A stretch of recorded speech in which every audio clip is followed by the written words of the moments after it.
अस्सलामुअलैकुम dear students. आज के लेक्चर में हम आप ऐसे टू इंडिया का करेक्टर एनालिसिस देखेंगे। बेसिकली पिछले लेक्चर में भी हमने बात की थी कि जो करेक्टर्स हैं they are representative of different entities. वो रिलीजियस एंटाइटी है, वो नेशनल एंटाइटीज हैं। नेशनल एंटाइटीज जो है वो दो हैं, इंडियंस और इंग्लिश की ना। यानी यहाँ पे जो मुस्लिम्स या हिंदू करेक्टर हैं वो अपने आप को एक ही नेशनैलिटी में तस्वर करते हैं, इंडियंस की नेशनैलिटी में। और जो इंग्लिश करेक्टर्स हैं वो अपने जो नेशनल इंग्लिश नेशनैलिटी के हवाले से अपने आप को आइडेंटिफाई करते हैं। जबकि रिलीजन्स जो हैं वो तीन हैं, आइडेंटिटीज नेशनल आइडेंटिटीज दो हैं और रिलीजियस आइडेंटिटीज तीन हैं, यानी हिंदू, मुस्लिम और क्रिश्चियंस ना। उसके अंग्रेज जो है वो क्रिश्चियनिटी को रिप्रेजेंट करते हैं, हिंदू हिंदुइज्म को करते हैं और मुस्लिम्स जो है वो इस्लाम को रिप्रेजेंट करते हैं। तो ये बहुत ही ट्रबल्ड किस्म का, यानी कि इंटरट्विस्ट कॉम्प्लेक्स किस्म का रिलेशनशिप है जो कि इस नावल में रिप्रेजेंट किया गया है। तो ये ज़्यादा किरदार जो डेफिनेटली रिप्रेजेंटेटिव किरदार हैं वो अपनी अपनी आइडियोलॉजी को, उस रिलीजन की आइडियोलॉजी को फोकस कर रहे हैं। इनमें सबसे ज़्यादा इम्पोर्टेंट और इंटरेस्टिंग किरदार जो है वो डॉक्टर अजीज़ का है। डॉक्टर अजीज़ जो था, he is basically a bridge one between all these three religious identities और टू द नेशनल आइडेंटिटीज़। कि वो हिंदुओं के साथ भी बहुत उसका अच्छा ताल्लुक है और अंग्रेज़ों के साथ भी। तो उसके लिए वर्ड इस्तेमाल होता है कि जेनस था वो ना। जेनस जो है ना वो टू फेस्ड था, कि जिसके दो रुख होते थे। ये हम आगे जाकर पढ़ेंगे। तो सबसे ज़्यादा इम्पोर्टेंट करेक्टर भी अजीज़ का है, जो होमोजीनियस है, होमोजीनियस भी है और हेट्रोजीनियस भी है। हेट्रोजीनियस इस सेंस में कि वो अंग्रेज़ों के साथ भी रखता है, हिंदुओं के साथ भी रखता है, लेकिन अपनी आइडेंटिटी जो मुस्लिम आइडेंटिटी है वो भी लूज़ नहीं करता। इस हवाले से वो होमोजीनियस है और दूसरों के साथ रखने की वजह से, रिलेशन रखने की वजह से वो हेट्रोजीनियस है। Aziz is a warm-hearted, passionate, excitable people whose quick changes of mood lift him to the heights of exuberance and cast him in the depths of despair within exceedingly short space of the time. He is high-spirited, fun-loving, and hospitable to an exaggerated degree. बहुत ज़्यादा, मतलब हर बात पे वो मजाक fun करना शुरू हो जाता है। वो जगह भी नहीं देखता कि कहाँ पे यहाँ पे फन करना है कि नहीं करना। When he is found in the error, he is extremely sensitive. और जब गलती उसकी वो पकड़ी जाती थी तो बहुत ज़्यादा सेंसिटिव था, डर जाता था। His feelings are genuine, however, and his loyalty to his friends is unquestioned. यानी जो काम उसको दे दिया जाता था वो दोस्तों के लिए सब कुछ कर गुजरता था। अगर हम ये देखें कि ट्रेन के वाक़े में भी जब उसने जाना था माराबार केव्स में उनके साथ, तो उसके जो दो और दोस्त थे वो ना आ सके ट्रेन के ऊपर पूरे टाइम के ऊपर। तो अजीज़ जो है वो ऑन टाइम था और वो उनके साथ उस ट्रिप पर गया था, जिसकी लेटर ऑन उसके साथ ट्रायल हुआ और whatsoever. In he was very committed one. His response to the Mrs. Moore is one of the quick affection that remains constant even after her death. यानी मिसेज मोर के साथ उसका जो रिलेशनशिप था, रिलेशनशिप मतलब दैट वाज ऑफ अफेक्शन, उन्स का था, उन्स मोहब्बत लगाव को कहते हैं ना। तो हालांकि मिसेज मोर ने उसके जो एडिला थी, मिसेज मोर ने उसको एंड पर ही गवाही दी, लेकिन फिर भी वो उसे अच्छा नहीं समझती थी कि इंडियंस है, पता नहीं इसने शायद एडिला के साथ कोई बदतमीजी की ना हो। लेकिन उसकी यही बात भी मिसेस मोर की डॉक्टर अजीज ने अपनी सारी ज़िंदगी अपने पास रखी, रिकॉर्ड करता था। और जब वो मर गई मिसेस मोर, तो तब भी उसका एहतरामन जो है ना एहतराम करता था। Although he refuses to read Fielding's letter, fielding जब बाद में खत उसको आता है कि मैंने मिलना है, पहले वो नाराज़ हो जाता है, हमने देखा था पिछले लेक्चर में। लेकिन फिर जूं से पता चलता है कि उसने फील्डिंग ने एडिला के साथ शादी नहीं की बल्कि स्टीला के साथ की है, तो वो फिर उसे मिल लेता है और घुल मिल जाता है ना। His deep sense of betrayal is caused by his great love which he feels has been offended. Aziz quick response to Mrs. Moore and the feeling is a part of the secret of the understanding heart, यानी समझने वाला दिल रखता था, which Foster emphasizes as the key to understand among the men. Aziz name embodies the beginning and the end, यानी A to Z of the human frailties था. ये important है बहुत हवाले से. जब हम करेक्टर्स के हवाले से बात करते हैं नावल में करेक्टर्स के हवाले से, तो हम कहते हैं कि जी एक होते हैं राउंड करेक्टर्स और एक होते हैं फ्लैट करेक्टर्स. फ्लैट करेक्टर्स जो है वो शुरू से लेकर एंड तक एक जैसे रहते हैं. नावल के शुरू में भी उनकी पर्सनालिटी के ऊपर कोई असर नहीं पड़ता. और जो राउंड करेक्टर्स होते हैं वो बेसिकली चेंज होने वाले करेक्टर होते हैं. नावल के शुरू में वो कुछ और होते हैं, नावल के एंड पर वो बहुत ज़्यादा तब्दील हो जाते हैं.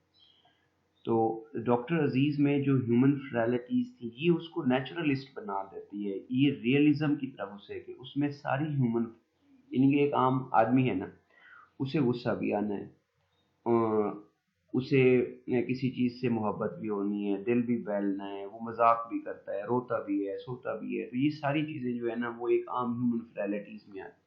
तो डॉक्टर अजीज़ किसी बात पे, हमने पीछे भी देखा, तो किसी बात पे खड़ा हुआ मतलब इंतहाई मजाक करता फिरता है और एट द सेम टाइम जो है ना वो परेशान भी हो जाता है. तो हम अक्सर मतलब जब इसको डॉक्टर अजीज़ के करेक्टर्स को देखते हैं तो हमें गालिब का करेक्टर याद आ जाता है. तनख्वाह मिलती है तो वो शराब ले लेता है, खाता पीता उड़ाता ना. और फिर जब उसका वजीफ़ा बंद हुआ तो उसने बादशाह को खत भी लिखा था कि बराए मेहरबानी मेरा वजीफ़ा खोल देना. एट द सेम टाइम वो परेशान भी हो जाता था और नहीं भी परेशान होता था. तो डॉक्टर अजीज़ में ह्यूमन बिगनिंग से एंड तक तमाम किस्म की फ्रैलिटीज़ थी, यानी कि जो ह्यूमंस के वो होते हैं, मसाइल होते हैं. But he makes no mistake about the people who have the ability to जज on the basis of individual worth. लेकिन उसे ये भी पता था, यानी कमला सियाना नहीं था, इंतहाई सियाना था, कि उसे पता था कि किसकी क्या वैल्यू है. Aziz is a skilled surgeon and a well educated intelligent doctor, but the science of the medicine is not a matter of deep concern to him. Doctor medicine का था लेकिन उसको कभी उसने प्रैक्टिस नहीं की थी. And he gives it up quite readily to live and practice in a more primitive way in a remote Hindu state. और later on जब उसको हिंदू स्टेट में जाकर हिंदुओं के साथ रहता है तो तब वो अपनी मेडिसिन प्रैक्टिस आसानी से छोड़ देता है, उसे और किसी किस्म का रिग्रेट भी नहीं होता. Here he is free to write poetry extolling the past glories of Islam. लेकिन ये देख यहाँ पे ये इम्पोर्टेंट पॉइंट है कि वो रह तो हिंदुओं के साथ रहा होता है, उसका फेलोशिप अडॉप्ट कर लेता है, लेकिन वहाँ पे भी वो अपने इस्लाम जो रिलीजन था उसके बारे में, उसकी ग्लोरीज को भूलता नहीं, उसके बारे में पोएट्री लिखता रहता है. And pleading for the freedom of woman, his poetry exemplifies his quandary. He is a man at the cross roads.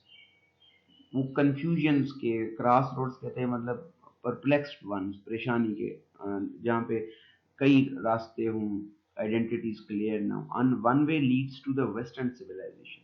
Doctor Aziz जहाँ पे इसमें हुमी के भाभा का जो कॉन्सेप्ट है एम्बिवेलेंस का ना, वो भी हम इसके साथ अटैच कर सकते हैं कि वो एम्बिवेलेंट पर्सनैलिटी था, कि एट द वन पॉइंट वो वेस्टर्न सिविलाइजेशन को आइडियलाइज करता था, एट द सेम टाइम उससे उनसे डिसइल्यूजन भी था ना, यानी वो अंग्रेज़ों को अपने आप से सुपीरियर, इंडियन से सुपीरियर समझता था और उनको उसी तरह वो एक्ट आउट भी करता था. यानी कोई अंग्रेज़ आए तो वो अंग्रेज़ों को वॉक कराने के लिए, यानी जब उसको एडिला कहती है कि आप कोई और शादी नहीं कर सकते क्या, तो वो इतना खुश हो जाता है कि वो किसी और गार में चला जाता है, एडिला को छोड़ देता है. यानी उसके लिए एक इंग्लिश लेडी का ये कहना कि आपकी और मेरी शादी हो सकती है या आपको किसी यानी एक कॉम्प्लीमेंट कमेंट टाइप का, वो उस पर इतना हैप्पी हो जाता है कि उससे संभाला नहीं जाता. तो वो कितना वेस्टर्न सिविलाइजेशन को आइडियलाइज करता होगा. लेकिन एट द सेम टाइम जब वही अंग्रेज उसका ट्रायल करते हैं तो डॉक्टर अजीज उनसे डिसइल्यूजन हो जाता है, which would abolish the पर्दा and establish sanitary practice and other. इन अंग्रेज पर्दे के खिलाफ थे और सैनिटरी जो प्रैक्टिस थी, यानी कि शहर की अर्बनाइजेशन की, उसको वो लाइक करता था. The other would retain eastern customs, traditions and the primitive practices of the medicine man. Like जेनस जो था, जेनस के दो फेसेस थे ना. ये मिथिकल कैरेक्टर है जिसके जो उधर भी देख रहा होता था, उधर भी देख रहा होता था, और किसी को नहीं पता होता था कि किधर देख रहा है. तो same is the case of doctor Aziz के वो वेस्टर्न सिविलाइजेशन को लाइक करता है या डिसलाइक करता है. लिहाजा he is two faced in that sense. Aziz has two faces. One faces back towards the India of the past, पुराने इंडिया की वो ग्लोरीज को, इस्लाम की ग्लोरीज को, and other turns towards the West, the civilizing force of which can help conditions in India. Whoever deals with the Aziz can never be sure which face he is presenting. कि doctor Aziz के उससे ये नहीं पता चलता था कि वो किस उसमें किस लेजे को रिप्रेजेंट करता है, किस मैनिफेस्टेशन को, किस आइडियोलॉजी को रिप्रेजेंट. आइडियोलॉजी से मुराद कि एम्बिवेलेंस की जब जो मैंने बात की, तो वो टू एंड फ्रो होता है कि एट द सेम टाइम हम उस चीज़ को लाइक भी कर रहे होते हैं और डिसलाइक भी कर रहे होते हैं. Aziz is partly influenced against the Western thought by the high-handed ways of English, who do not make the Western way of life attractive. अजीज जो है वो इंग्लिश का हाई हैंडेडनेस कहते हैं. अंग्रेज अपने आप को बर्तर समझते थे. अच्छा, डॉक्टर अजीज अंग्रेजों को अपने आप से बेहतर समझता था, लेकिन अंग्रेजों की जो हाई हैंडेडनेस थी जो वो इस्तेमाल करते थे, हाई हैंडेडनेस फॉर एग्जांपल वो इस तरह कहते थे कि ऑल इंडियंस आर इनफीरियर और Indians and English can never be the friends. तो इस चीज़ को वो बर्दाश्त भी नहीं करता था डॉक्टर अजीज. अगला करेक्टर है मिसेस मोर का. Mrs Moore endowed by nature with an understanding heart. वही जो डॉक्टर अजीज के हमने अंडरस्टैंडिंग हर्ट की, समझने वाला दिल की बात की है, डॉक्टर अजीज का भी वही था, मिसेस मोर का भी वही था. इसलिए डॉक्टर अजीज शायद मिसेस मोर की तरफ ज्यादा उन्स रखता था. Misunderstanding heart is steeped in the Christian tradition. जैसे ये इस्लामिक ट्रेडिशन में था, यहाँ पे मिसेस मोर के करेक्टर में और डॉक्टर अजीज के करेक्टर में पैरेललिज्म भी है. ये इस्लामिक आइडियोलॉजी को, इस्लामिक रिलीजन में अंडरस्टैंडिंग हर्ट था, और मिसेस मोर जो थी वो क्रिश्चियन ट्रेडिशन में अंडरस्टैंडिंग हर्ट थी. Apparently, it has served her well in the England. In India, where the problems are more complex, she finds it inadequate. यानी क्रिश्चियनिटी को वो भी डिसइल्यूजन्ड हो जाती है यहाँ पे आके ना. पहले वो इंडियंस को आइडियलाइज करती है, लेकिन लेटर ऑन वो इससे शैटर्ड हो जाती है. In the India where the problem, and though her innate sympathy with many of the tenets of the Hinduism is indicated, her appreciation of all the God's creation, वो ये समझ, उसका ये फलसफा था यूनिवर्सल ब्रदरहुड का कि तमाम जो क्रिएशन ऑफ गॉड है that is loved by God. वो चाहे हिंदू हूँ, मुस्लिम हूँ, क्रिश्चियंस हूँ, whatsoever. For example that religion is also इनएडिक्वेट for her. वो ये जो डिवाइडेड रिलीजन्स इनके, क्रिश्चियनिटी, हिंदुइज्म और इस्लाम, इनको एज ए रिलीजियस एंटाइटीज जो है वो इनएडिक्वेट तस्वर करती थी, इनसफिशिएंट तस्वर करती थी. उसका ये था कि मतलब all are the creation of God, so we should love, और God loves to all his creation, whether they are Hindu, whether they are Muslim, whether they are the Christians, कोई भी है, क्योंकि अल्लाह ने पैदा किया, मजहब भी अल्लाह के हैं. तो वो ये समझती थी कि तमाम जो है वो क्रिएशन ऑफ द गॉड वो equal. While Professor Godwin withdraws peacefully into himself from the human turmoil, Mrs. Moore's own withdrawal is far more peaceful. ये जो प्रोफेसर गॉडबल है वो भी लेटर ऑन हम आगे जाकर देखेंगे कि अंडरस्टैंडिंग हर्ट रखता था टूवर्ड्स. उसका भी फलसफा यही था कि मतलब ऑल क्रिएशन जो गॉड क्रिएशंस है they should be loved and respect. लेकिन वो जब अपनी ह्यूमन टर्मोइल से निकल के, यानी फॉर एग्जांपल वो अंग्रेजों के साथ, अंग्रेजों का रिप्रेजेंटेटिव बनता था तो हिंदू उससे नफरत करते और हिंदुओं की तरफ वो जा नहीं सकता. तो इस ह्यूमन टर्मोइल की वजह से उसने अपने आप को यूनिवर्सल रिलीजन का कि ऑल ह्यूमंस आर इक्वल, लिहाजा मेरा मजहब यही है कि मैं सबके साथ एक जैसा रखूंगा. वो टर्मोइल से आया था अंडरस्टैंडिंग हर्ट की तरफ. जबकि मिसेस मोर जो थी शी वॉज बाय बर्थ जो है वो पीसफुल माइंड रखती थी। Therefore, she may be somewhat disappointing to the reader. She brings to India everything that is needed, kindness and understanding her, but she turns morose and peevish. She refuses to become involved in helping Adila or Aziz in their time of need. यानी एडिला उसका trial करा देती है अजीज का, तो वो फिर अपने आप को ना एडिला की तरफ हेल्प आउट करती है। एडिला को अगर वो की तरफ सॉफ्ट हार्ट रखती है तो इस वजह से रखती होती है कि एडिला एक इंग्लिश खातून थी, और अजीज की तरफ वो इसलिए रखती थी कि वो इनोसेंट था, मासूम था और एक इंडियन था ना, और at the same time he was also the creature of God. She has, however, imparted her understanding nature to her younger children. यही एंड पर जब फील्डिंग आता है तो डॉक्टर अजीज उसके साथ दोस्ती रखता है, क्योंकि उसमें भी मिसेस मोर वाली जो अंडरस्टैंडिंग नेचर थी उसमें भी थी ना, and has lost left an indelible mark upon Aziz, and at the trial it is her chanted name that helps to clarify Adila's mind. Later on जो मिसअंडरस्टैंडिंग डेवलप होती है अजीज और एडला के दरमियान, तो उसको क्लैरिफाई मिसेस मोरी करती। एडिला क्वेस्टेड, अगला हमारा करेक्टर जो है वो एडिला क्वेस्टेड का है। Adela Quest's names may not have significance, but it suggests that a questionnaire, quested से मुराद questioner. This is the role at any rate that Foster assigns to her. She is presented as a plain young woman whose best qualities are her innate honesty and a kind of courageousness, decency. यानी वो नीचे real India देखना चाहती थी ना। हर approach to life is completely intellectual one, वो पढ़ी लिखी खातून थी, तो इमोशनल नहीं थी, सेंसिटिव नहीं थी। She is sensible but not sensitive. She serves as an antithesis to Mrs Moore, यानी मिसेस मोर का बिल्कुल वो अपोजिट थी, who is ruled by the emotional institution.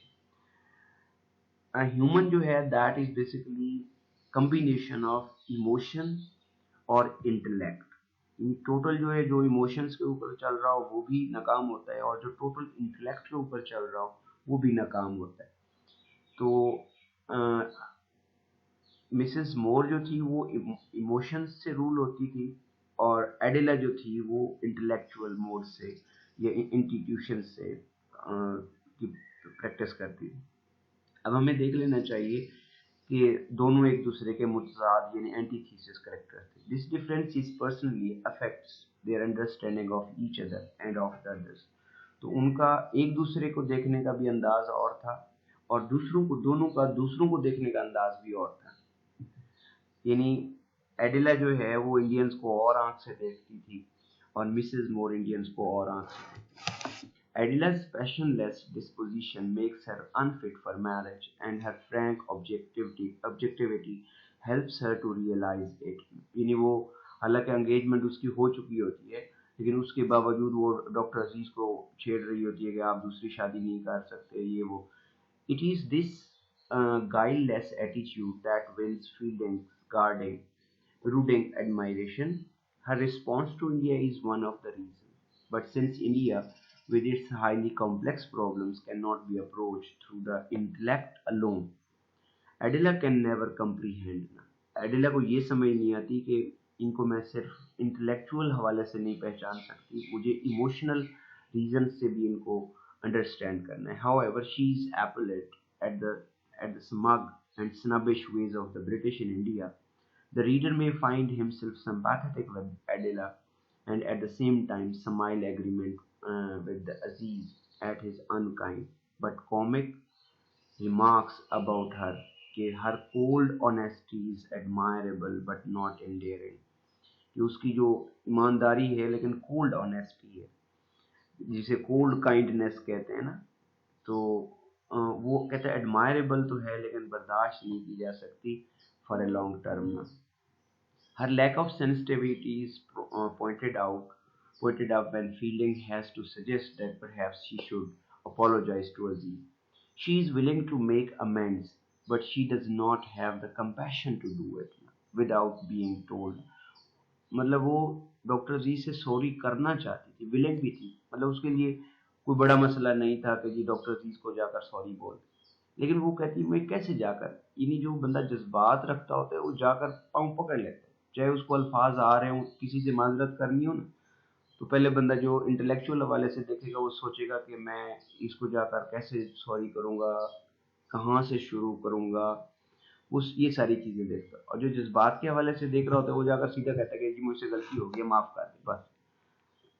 तो her remorse is of the head, not of the heart. Her primary feeling is one of the guilt for having been the cause of so much trouble to everyone. Fielding का character जो है, Cyril fielding is a man of the world. He has not only associated with many people, but he has learned to judge them on the basis of the merit alone. He is intellectual, kind, and committed to helping anyone in the need.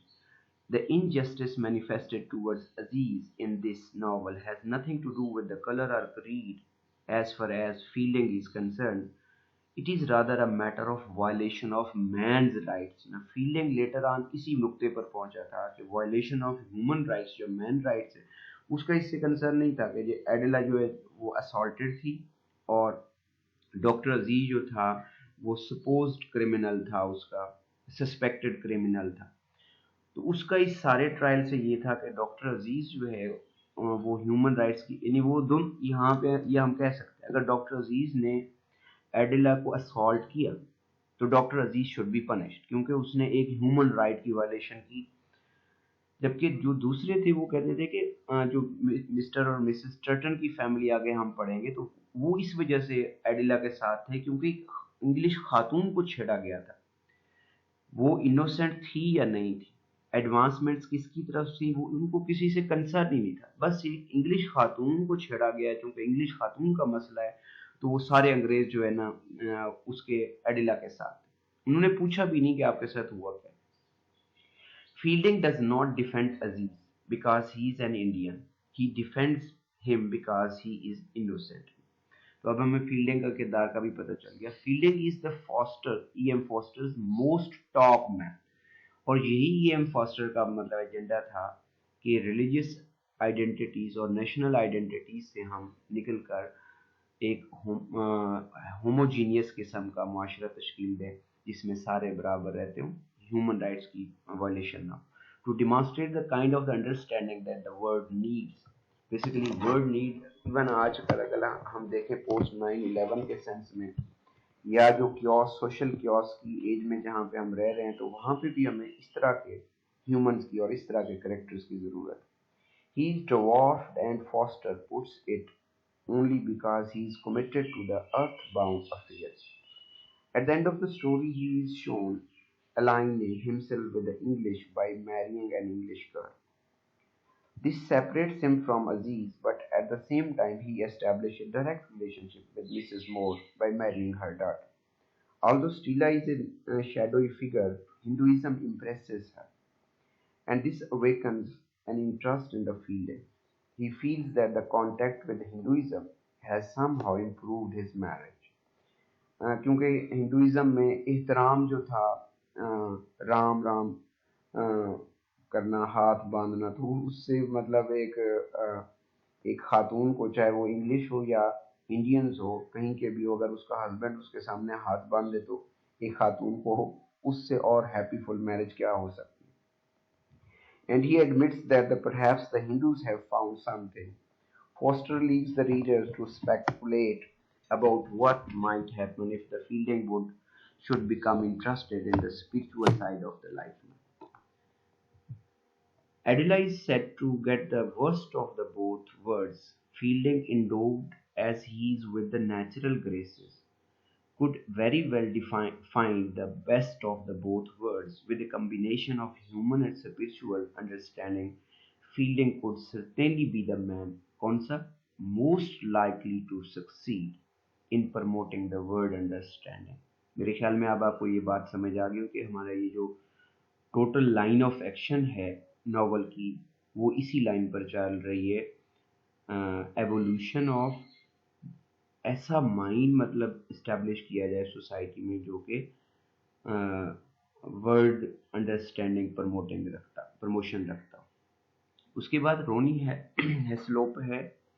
Ronnie Heslop is pictured as a rubber stamp. Rubber stamp था, ये simple character है, इसे flat characters कहते हैं। Product of the public school crowd for whom the Foster has so much contempt.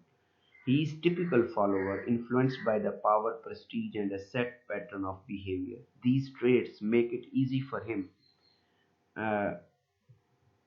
easy for him to be led into the Turton's calendar, McBride camp, for they represent to Ronnie the peak of the social and political prestige. उसको यानी कि ये जो हमारे कुछ लोग ऐसे भी होते हैं जिनको सिर्फ सोशल और पॉलिटिकल प्रेस्टीज चाहिए होती है।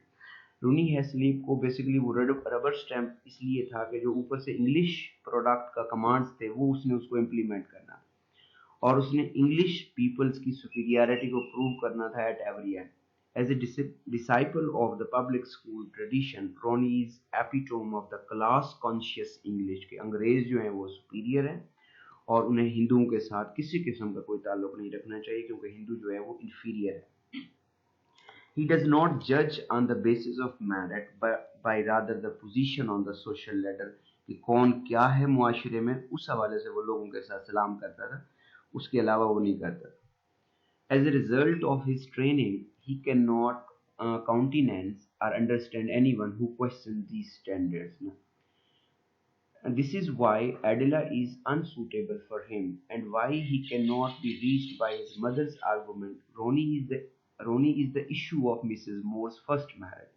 It is possible that when he was young, she had not reached the level of maturity and perception that would have influenced his life as it seems to have affected the lives of her younger children. फिर लेकिन younger children में उसने ये वाली tradition से influence नहीं की थी जो कि इसमें थी रोनी में। प्रोफेसर गॉडबोल जो था वो represents the Hinduism in the novel. अब हम इसको देखते हैं कि हिंदुओं का क्या पर्सपेक्टिव था। Although Hinduism does not appear to dominate the book until the final section, the backward look like show type का है, पीछे से पैरेलली चल रही है of it in the other two sections. It is the professor's haunting song that affects both Adela and Mrs. Moore. In a sense, it haunts them as Hinduism haunts every part of the book. इनके उसके song के बाद वो कहते हैं कि जी हमने real India देखना है, या इंडिया और हिंदुइज्म की तरफ एक खास किस्म की उनकी अट्रैक्शन डेवलप होती है एडिला और मिसेस मोर की ना, जिस वजह से वो रियल इंडिया को देखने की ख्वाहिश करती है। Foster records ever since Professor Godball had sung his queer little song, they, Mrs. Moore and Adela, had lived more and less inside cocoons. Cocoons कहते हैं ये जो बटरफ्लाइज के ऊपर ना ये होती हैं कवर्स टाइप के होते हैं, लिक्विड टाइप का ना, उसको कहते हैं। The idea expressed by the cocoons is that of the adornment life in suppressed life, the soon to be awakened to full beauty. Ironically, however, they both awaken to experience that are far from beautiful. यानी कि वो real India देखने की ख्वाहिश करती हैं और beautiful India देखने की ख्वाहिश करती हैं। तो रियल इंडियंस और ब्यूटीफुल इंडियंस में उनके साथ माराबार केव्स में इंसिडेंट हो जाता है, वो चाहे घोस्ट से था या किसी और ने असॉल्ट किया। क्रिटिक्स ये भी कहते हैं कि डॉक्टर अजीज ने एडिला को नहीं छेड़ा था, असॉल्ट नहीं किया था, लेकिन किसी और ने। अब हमारे पास दो पर्सपेक्टिव है कि अगर किसी और इंडियन ने एडिला को छेड़ा तो तब भी वो इंडियन से डिसइल्यूजन्ड हो गए, और अगर अजीज ने छेड़ा तो तब भी वो इंडियन से डिसइल्यूजन्ड हो गए। अगर कोई घोस्ट था तो वो जो कि हिंदू मैथोलॉजी का हो सकता है, तो इसलिए वो हिंदुइज्म से भी मतलब डिसइल्यूजन्ड हो गई। Mrs more to terror that leads to the total apathy, and Adela to the horror of her experience in the cave and the trial. Although Foster seems to hold Godball and Hinduism in the esteem, it should be realized that he is not advocating Hinduism as a banner of all the evils. Even though he admires some of its tenets and practices, इन कुछ चीज़ें wrong भी हो सकती हैं। Foster is not a preacher. The thinking reader will realize that Hinduism too has its less appealing aspect as least to the western mind. हम बात कर रहे थे, कल भी हमने लेक्चर में बात की थी इस्लामिक सिविलाइजेशन के हवाले से। तो बेसिकली इस्लाम जो है वो सच का और अमन का अगर दीन है, तो उसकी सिविलाइजेशन का एक ही स्टांस है कि अच्छाई जहाँ से मिले वो ले लो और बुराई जहाँ से मिले उसे छोड़ दो। यानी बुराई कोई सी चीज़ पे अगर आपको किसी मुसलमान में भी बुराई मिले तो आपको उसे भी सही करना चाहिए, और अच्छाई अगर किसी नॉन मुस्लिम से भी मिल रही हो तो उसे भी अडॉप्ट करना चाहिए। तो हिंदुइज्म जो थी वो टोटली इतना भी मतलब केव ऑफ ऑल इवल्स भी नहीं थी और बिल्कुल प्योरिफाइड भी नहीं था। तो the thinking reader will realize that Hinduism too has its less appealing aspect, at least to the Western mind, with its respect to the value of individuals such as the caste system जो था ये अंग्रेजों के लिए बड़ा परेशान था, जो कि 1950 में आउटलॉ हो गया। He will also realize that the God ball cannot be effective in promoting universal understanding so long as he holds himself aloof from the mainstream of life. It will be people like Fielding who will do more to break down racial prejudice and national barriers, yet a word composed only of the Fielding would be an unbalanced one.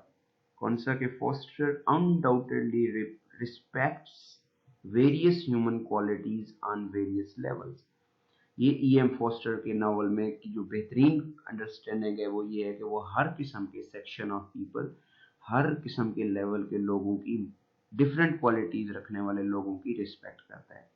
He is too complex a writer to suggest one simple answer for all, कि सबके लिए एक ही answer नहीं हो सकता। इसी तरह जैसे हम कहते हैं कि नेम्स भी जो हैं वो आइडेंटिटी को रिप्रेजेंट करते होते हैं। Name seems to have significance in this book. अगर हमने नेम्स के हवाले से मैं बात करूं, मास्क था, अगर पार्ट के हवाले से मैं बात करूं तो टेम्पल से हमें पता चल जाता है कि ये क्रिश्चियनिटी को जाहिर करते हैं, और केव्स जो है वो हिंदुओं को जाहिर करते हैं, और मास्क जो है वो मुसलमानों को जाहिर करते हैं।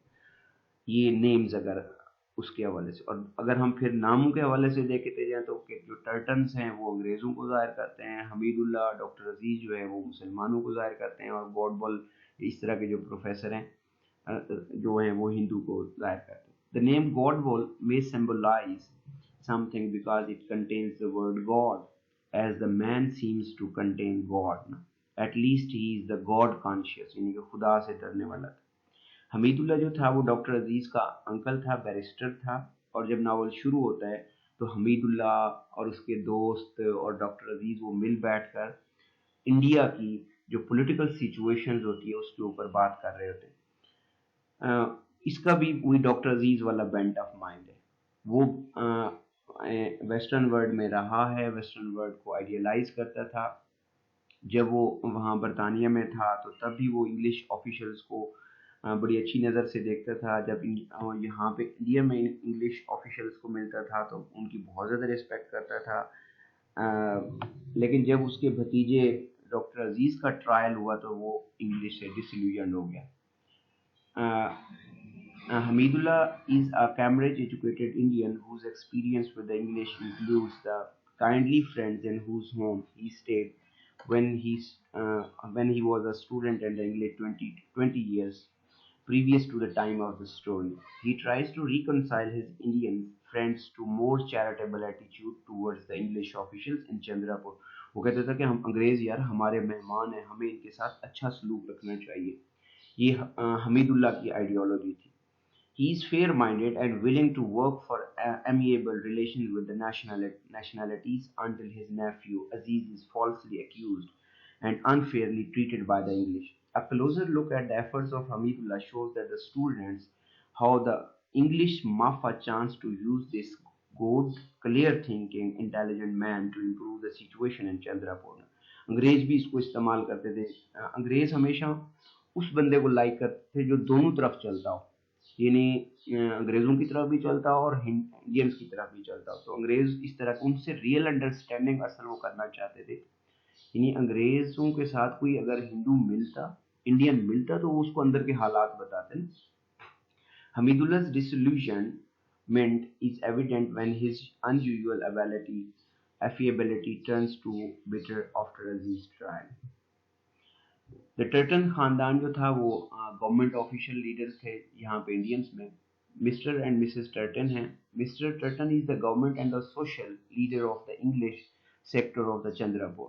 Under a pretext of the good fellowship he brings the newcomers into contact with the Indians. यानी जो नए अंग्रेज आते थे तो वो उनका तारुफ इंडियंस के साथ कराता था. His high-handed and jocular manner puts the Indian even where Mr. Turton wants. यानी जो Mr. Turton चाहता था इंडियंस को वो उसी रुख पर लेकर जाता था.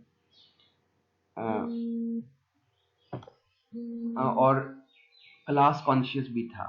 Mr. Turton wants him in a class below the English. His is the lead that Ronnie Haslop imitate ना. उसको रोनी कॉपी करता था. Fielding refuses to tolerate, and Adela Quested cannot understand कि Mrs. Turton is even happier than her husband. यानी Mrs. Turton की भी वही philosophy थी जो मिस्टर टर्टन की थी. मिस्टर टर्टन यही समझता था कि इंडियंस जो हैं they can never be the friends or they are inferiors, और इसी चीज़ को मिस्टर टर्टन जो है वो प्रैक्टिस करता था. She intends to preserve as much of England in Chandrapur as possible and to allow a little encroachment of the India into her society as she can. ये line में ज़रा ज़्यादा वजाहत के साथ बात करना चाहता हूँ इसके ऊपर कि she intends to preserve कि इंडियन जो कल्चर था जितना ज़्यादा उसे प्रिजर्व किया जाए. बच्चे होता ही है कि जब भी दो डिफरेंट कम्युनिटी सोशल कॉन्टैक्ट में आती हैं तो असिमिलेशन होती है. यहाँ पे कई ऐसे अंग्रेज हैं जो कि इंडियन लैंग्वेज भी सीख गए, हिंदी सीख गए और यहाँ के होके रह गए. यहीं की रिवायात के अकॉर्डिंगली 5-10 साल में बंदा उस माहौल का सा हो जाता है जिसमें रह रहा हो. तो यानी वो ये चाहती थी कि हम अपनी जो ट्रेडिशंस हैं, इंग्लिश ट्रेडिशंस हैं, उनको तो बिल्कुल प्रिजर्व रखें, उनको बिल्कुल ही ख़त्म ना हों. डेफिनेटली इसी वजह से वो इतने इंडियंस के साथ घुलते मिलते नहीं थे. और दूसरा ये था कि इंडियन कल्चर जो है वो किसी सूरत में भी उनकी सोसाइटी में इंक्रोचमेंट ना करे. She is bitterly hostile to Adela after the exoneration of Aziz, not because she necessarily believes him guilty or really cares what becomes of Adela, but simply because she thinks that the English have been betrayed. इनके एक अंग्रेज खातून के साथ बदतमीजी हुई है तो इस वजह से. उसके बाद the other English officials fairly well follow the pattern set by the Turtons. बाकी जो अंग्रेज थे वो भी उसी उसके ऊपर करते थे. McBride is somewhat more broad-minded and less conventional than the others, but in the final analysis his attitude is the same as theirs. The Indians are inferior. The Indians जो हैं वो घटिया. तो तमाम चंद एक करेक्टर्स के अलावा तमाम इंग्लिश का जो फील्डिंग के करेक्टर, तो इम्पोर्टेंस के हवाले से अगर हम ब्रॉड माइंडेड करेक्टर्स के हवाले से देखें तो फील्डिंग बनता है, कुछ हवाले तक मिसेस मोर बनती है, और डॉक्टर अजीज जो था वो चूंकि वेस्टर्न और इंडियन साइड को रिप्रेजेंट कर रहा है तो उस हवाले से he was the best character. और मिशनरीज जो थे उसमें इस नावल में 2 मिशनरीज भी हैं. Mrs Sorley and Mrs Graceford have one goal in the mind. उनका एक ही काम था कि to convert the Indians to Christianity, और their aim is benevolent. Benevolent से माना ये है कि वो जानबूझ के वो अच्छे नहीं थे. क्रिश्चियनिटी को डेफिनेटली आप किसी को खाना खिलाएंगे तो आप अच्छे बनेंगे, तो वो इस हवाले से खैरात देते थे जानबूझ के कि लोग उनके साथ अटैच होते. बेनेवोलेंट थे लेकिन रिलीजियस एजेंडे के हवाले से बेनेवोलेंट थे ना, इन्हीं खैरात देते थे क्रिश्चियंस बनाने के लिए. तो their motives are pure. However, one can only be converted to something that seems to him better than that which he has already has. तो यहाँ के इंडियंस क्रिश्चियनिटी को वो कैसे वो करते थे, उनका एजेंडा ये था कि अगर फॉर एग्जांपल हिंदू में कास्ट सिस्टम, हमारे यहाँ इस्लाम में भी यही है, क्योंकि भाई यहाँ पे इस्लाम जल्दी से इसलिए फैला क्योंकि हिंदू में क्लास डिवीजन्स थी, कास्ट डिवीजन्स थी, तो उस वजह से इस्लाम ने सबको उठा के सबको महमूदो एक ही सब में खड़े हो गए, महमूदो अयाज, ना कोई बंदा रहा ना कोई बंदा नवाज. तो जब इस्लाम ने सबको एक ही लाइन में खड़ा कर दिया, बराबर कर दिया, तो हर किसी का दिल करता था कि मैं भी मुसलमान हो जाऊं. The missionaries cannot quite agree that the God loves all his creation equally. वो ये समझते थे कि खुदा जो है वो क्रिश्चियंस को ज़्यादा लव करता है, हिंदुओं को कम करता है. And the Hindu cannot accept a religion that does less than that. अगले लेक्चर में हम नॉवल के जो क्रिटिकल एस्पेक्ट्स हैं वो देखेंगे. तब तक के लिए अल्लाह.